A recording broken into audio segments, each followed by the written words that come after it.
Halo semua, perkenalkan saya Zulkarnain Pastio. Pada malam ini saya akan mempresentasikan em, tugas proyek saya di course Machine Learning 1 dan 2 dengan topik Level Attribution Capable of Supporting Real-Time Bidding atau RTB. Saya adalah siswa Pekmen AI batch 9 dan telah bergabung dari bulan Mei 2022. Agenda pada proyek hari ini terdiri dari background, related work, dataset and future, methods, eksperimen, result all discussion, dan terakhir adalah lakukan conclusion atau future works.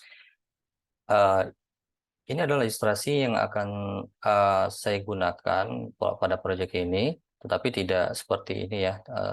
Hanya memperkenalkan aja bahwa RTB itu seperti apa. Pada tahap pertama di sini dapat kita lihat seorang publish atau engineer machine learning akan melakukan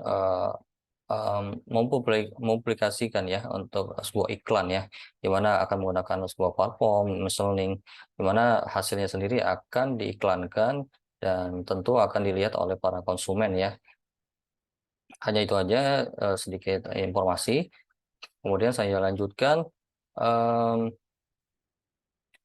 Untuk background, saat ini kita telah melihat ya pergerakan digital terus berkembang dan telah membantu mempertahankan sebagian besar internet seperti yang kita kenal. Faktanya, ini adalah sumber pendapatan utama untuk beberapa raksasa teknologi seperti Google dan Facebook. Dan menariknya, miliaran dolar dari pergerakan selama 2 dekade terakhir ya. Pada tahun 2019, pengeluaran iklan digital global melebihi 300 miliar dolar ya menurut EBOS 2019. Apa yang membuat pemasaran digital begitu menarik? Eh, ini adalah kemampuan pemasar untuk menggunakan data ya untuk membuat keputusan alokasi anggaran yang tepat untuk menampilkan spanduk yang tepat kepada pelanggan yang tepat tentu ya dan pada waktu yang tepat juga. Nah, dalam proyek ini atau studi ini saya mengambil perspektif penawar misalnya Google, Criteo, RTB, Host, dan ThreadText yang berbasis dalam pertukaran penawaran waktu nyata atas nama pengiklanan ini menurut Blasero dan Kandogan 2017. Kemudian mengkalibrasi penawarannya sesuai dengan mekanisme lelangnya. Eh, Selanjutnya, prediksi potensial reward ini biasanya merupakan hasil dari algoritma pembelajaran yang terawasi yang memerlukan sampel pelatihan variabel dengan input beberapa vektor fitur ya yang mewakili peluang, tampilan, informasi konseptual ataupun pengguna. Outputnya tentu adalah reward yang dihasilkan. Tapi sayangnya praktiknya data tidak tersedia dalam format ya.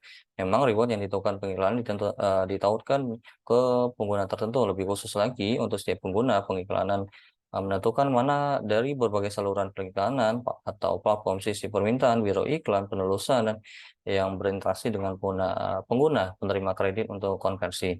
Hal ini menyerahkan kepada bidder bahwa label diberikan untuk urutan input, bukan untuk setiap input individual, sehingga pendekatan yang ada yang dilakukan oleh Capable 2014 menghilangkan langkah penting untuk mengonversi data mentah yang disediakan oleh pengiklan menjadi kumpulan data yang dapat dimasukkan ke dalam saluran pembelajaran mesin atau machine learning dan menghubungkan agak heuristik reward pengiklan ke label tampilan yang terakhir diklik.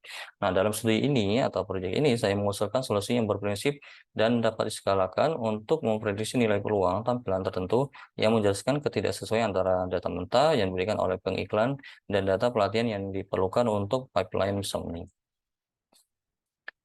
Nah, untuk session kedua tentang related work, nah di sini saya meninjau literatur yang relevan untuk mengacu pada Choi dan kawan-kawan ya 2020 dan Wang dan kawan-kawan ya 2017 untuk informasi lebih lanjut tentang iklan bergambar. Apapun mekanismenya ya, bidar harus memperkirakan nilai setiap peluang tampilan dan kemudian mengkalibrasi penawarannya sesuai dengan itu.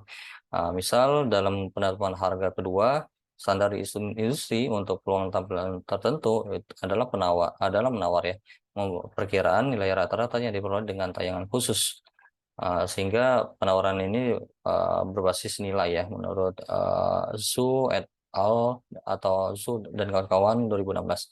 Nah, atribusi label kuat mengikuti filosofi serupa memberikan pendekatan terbaik berprinsip untuk miopia dan perhatikan bahwa bidder mungkin perlu menghitung faktor naungan untuk menyesuaikan kompetisi mekanisme lelang. Menurut Balseiro dan Gus 2019 dan Balseiro dan kawan-kawan 2021 ya. Namun perhitungan bayangan tersebut berada di luar cakupan pekerjaan ini.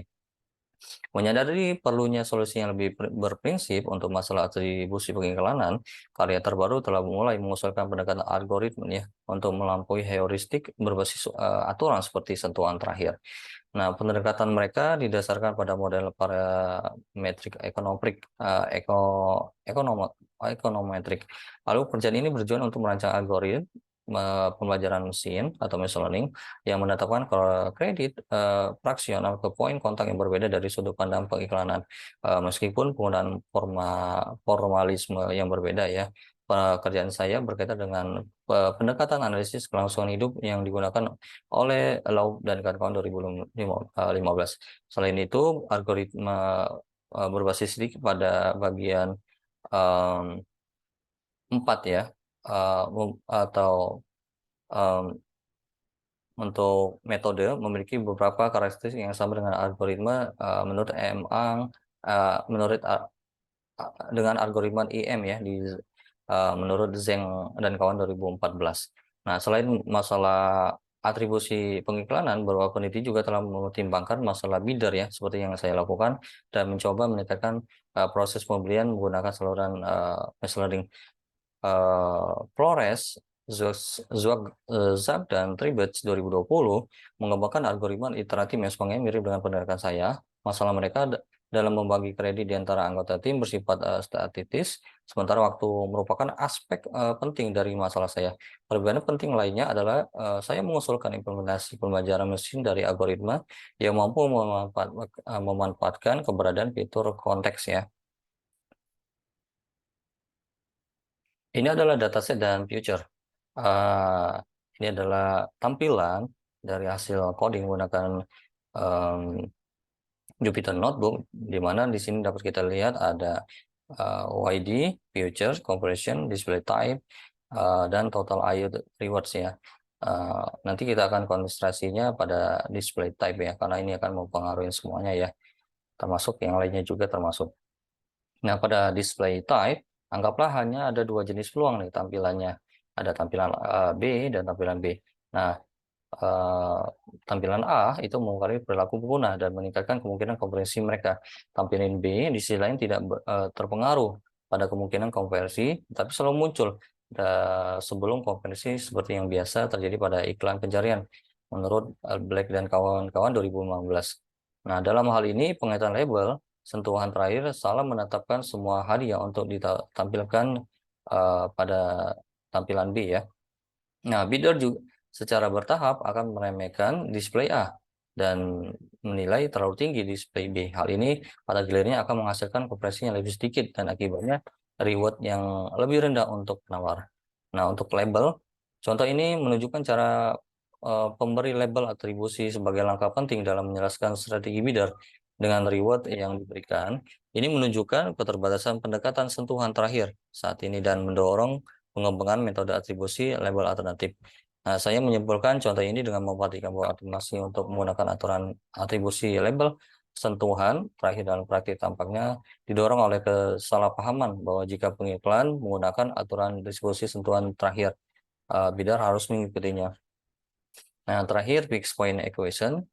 Di sini saya membangun fixed point equation yang dipenuhi oleh atribusi label saya yang kuat untuk merancang algoritma pembelajaran yang efisien. Metode saya sangat praktis karena dapat disematkan dalam pipeline machine learning yang sudah ada.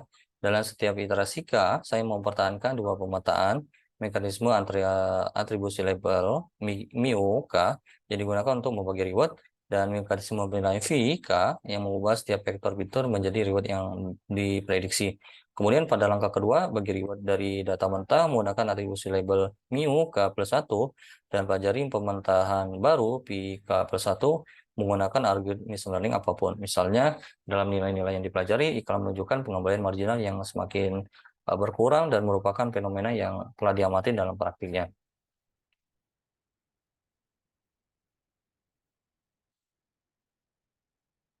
Untuk metode, Kontribusi marginnya tampilan atau peningkatan yang diberikan pada reward yang ada adalah cara alami untuk menghargainya.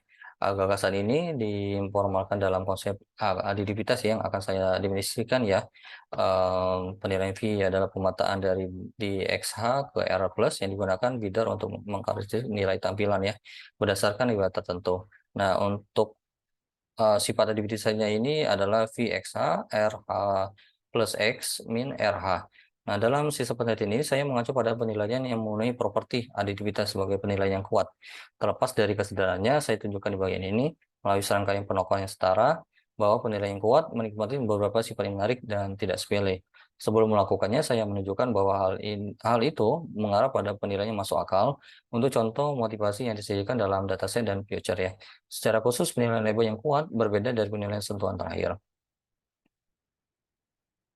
Ini adalah fokus kita dalam proyek ini menggunakan fixed point algoritma ya, misalnya algoritma, di mana nanti akan ada stepnya atribusi, step prediksi, dan tentu melakukan misalnya algoritma ya. Harus diketahui juga bahwa V itu adalah pemetaan dari DXA untuk Airflow ya, yang digunakan oleh bidder, dan D itu adalah finite set, kemudian mu itu adalah pemetaan dari NXH untuk Airflow ya. Nah, untuk eksperimen ataupun result diskusi proyek ini, bagian ini menyajikan eksperimen ya, numerik untuk menguji kerangka atribusi label yang kuat. Yang pertama, memprediksi pendekatan untuk kumpulan data sintetik, kemudian menerapkannya ke kumpulan data skala besar, kemudian saya mulai mendefinisikan fungsi probabilitas yang mengukur seberapa tambahan penilaian tersebut. Selanjutnya, gunakan kemungkinan ini sebagai metrik untuk mengalokasi penilaian yang berbeda atau untuk mengukur konversi saat menggunakan prediksi langkah average dan algoritma machine learning. Untuk eksperimen yang dilakukan, saya lakukan coding di Jupyter Notebook, impor Panda, impor NumPy, Matplotlib, dan sklearn linear ya. Kemudian kita lakukan data generasi, data sampel N-nya 10.000 dengan histori 1, probabilitasnya sepertiga, dan kita juga harus buat juga histori 1 sebesar 0,5 untuk probabilitasnya, histori 2 0,6, sehingga akan mendapatkan raws-nya.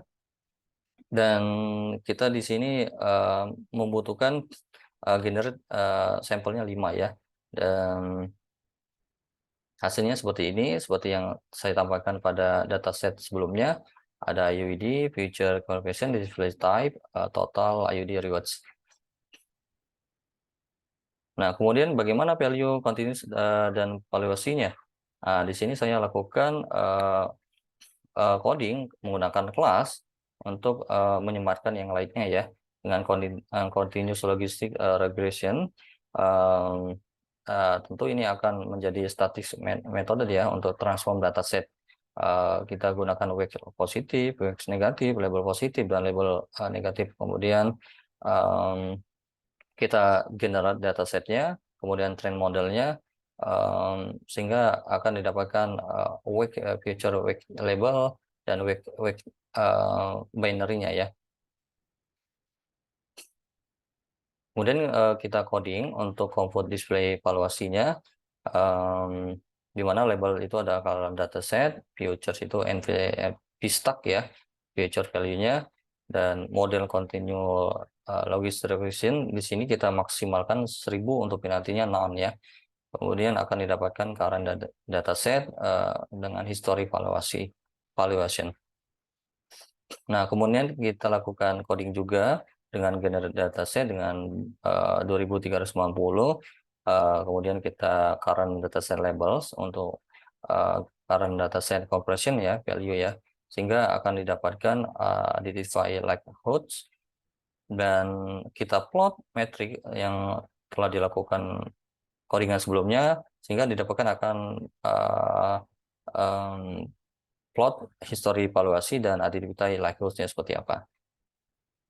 Dan berikut ini adalah gambar grafik yang didapatkan dari codingan sebelumnya yang kita lakukan, di mana di sini ada gambar A dan gambar B. Nah, pada gambar di atas, gambar B menunjukkan ya LAVK-nya bertemu dengan cepat dalam sekitar 20 iterasi ya. Dari sini dapat kita lihat atribusinya robust dan low stored label atribusinya. Nah, selain itu saya melihat bahwa kemungkinan meningkat dalam setiap iterasi, kemungkinan akhir lebih tinggi dari titik awal. Itu kemungkinan di bawah penilaian sentuhan terakhir LAVLT. Ini konsistensi dengan teori dalam read work yang saya tuliskan ya. Selanjutnya gambar B menunjukkan bagaimana valuasi B berkembang untuk setiap jenis tampilan. Perhatikan bahwa VXA 0,5, VXB XA 0,1 yang konsisten ya untuk model yang mendasarinya tidak seperti VLT pada gambar A ini. Kemudian kita lakukan data distribusi robustnya. Kita lakukan coding valuasi dari history 1 untuk proba history 1 ya. Dan history 1 valuasinya akan uh, dilakukan juga dengan additivity Lighthouse ya, di mana nanti akan melakukan valuasi given probanya. Nah, kemudian kita lakukan deploy ya, deploy untuk display valuasi given, di mana nanti akan didapatkan plot, xplot, dan robust label attribution. Dan ini adalah tampilan gambar yang dihasilkan dari codingan tersebut, di mana saya juga menginstruksikan ketangguhan atribusi label saya berbeda dengan skema atribusi label lainnya ya pada gambar di atas. Gambar di atas menunjukkan bahwa atribusi kuat saya tidak terpengaruhi atau terpengaruh oleh perubahan ini dalam proses generatif ya. Di sisi lain, valuasi yang dihitung menggunakan VLT berubah drastis. Urutan valuasi antara tipe A dan tipe B bahkan berubah karena V bervariasi. Nah, untuk kesimpulan pada proyek kali ini didapatkan dalam penelitian ini atau studi ini, saya telah menjelaskan masalah atribusi label yang melibatkan pelebaran setiap peluang, tampilan untuk reward yang diberikan kepada bidder untuk setiap pengguna. Kemudian saya memformalkan masalah ini dan menyatakan solusi yang saya sebut sebagai atribusi label yang kuat. Pendekatan saya didukung oleh sejumlah fitur struktural teoritis dan didukung oleh properti aditivitas intuitif. Dan saya mendemonstrasikan bagaimana itu dapat diterapkan pada ukuran yang diperlukan untuk iklan yang bergambar dan juga praktis. Nah, hubungan dengan nilai supply signal dan kawan-kawan 2019 itu menggunakan konsep nilai supply untuk memecahkan masalah di sudut iklan. Nilai supply dari permainan koalisi secara unik didefinisikan oleh 4 aksioma alami dan diinginkan oleh karena itu strategi ini masuk akal, khususnya dari tiga maaf, 3 dari 4 aksioma ini puas dengan solusi yang saya usulkan. Dan tentu ini akan membuat penelitian yang menarik ya. Eh, Demikianlah ya, presentasi yang saya sampaikan. Mungkin kalian bisa melihat di GitHub saya pada proyek ini dan Medium yang telah saya tuliskan juga untuk proyek ini. Baiklah, saya ucapkan eh, terima kasih. Assalamualaikum warahmatullahi wabarakatuh.